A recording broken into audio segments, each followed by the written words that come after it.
Cord cutting rituals are my pet peeve of witch talk. Hi, I'm Rick, and I use divination and spirit communication to help people on their spiritual and healing paths. I think this pet peeve could be alleviated with a small change. For those practitioners who post cord cutting ritual videos, it would be beneficial for your viewers to know whether that ritual is being used as a divination to determine the next steps in that person's healing, or if you're cutting actual cords. A lot of younger, new people who watch those videos are believing that they can use a cord cutting ritual to shortcut their healing. And I need to be very clear here that healing cannot be shortcutted. You must do the work. Therefore, a cord cutting ritual should be the end of your healing journey and not the beginning of it. Let me give you an example. If I had a client that came to me because she recently broke up with a narcissistic partner and wanted a cord cutting, and I did that cord cutting and then sent her out into the world with this big gaping energetic hole, they might feel good for a little while.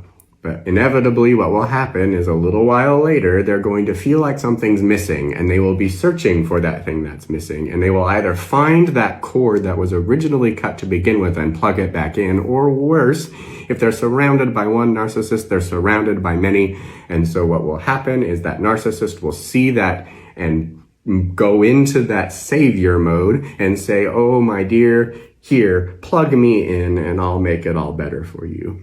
Next thing you know, that client will be back in your ritual space to get yet another ritual. And then this starts a vicious cycle where you as a practitioner may become dependent on the financial gain of that ceremony. And now you are not putting your client's health first, and you are acting unethically.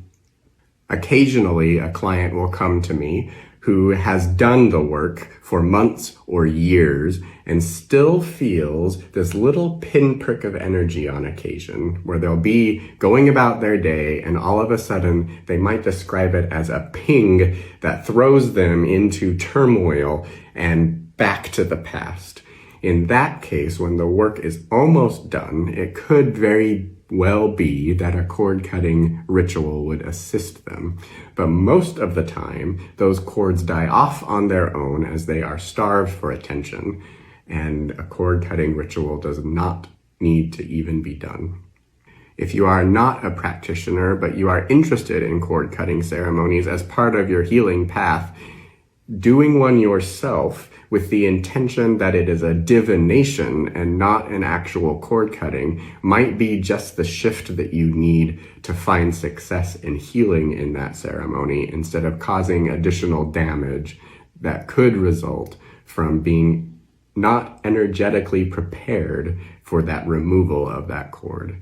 Again, I will be very specific. You cannot shortcut your healing.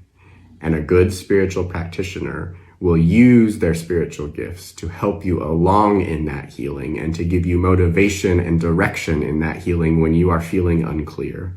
But a cord cutting ceremony should not be the first thing you turn to.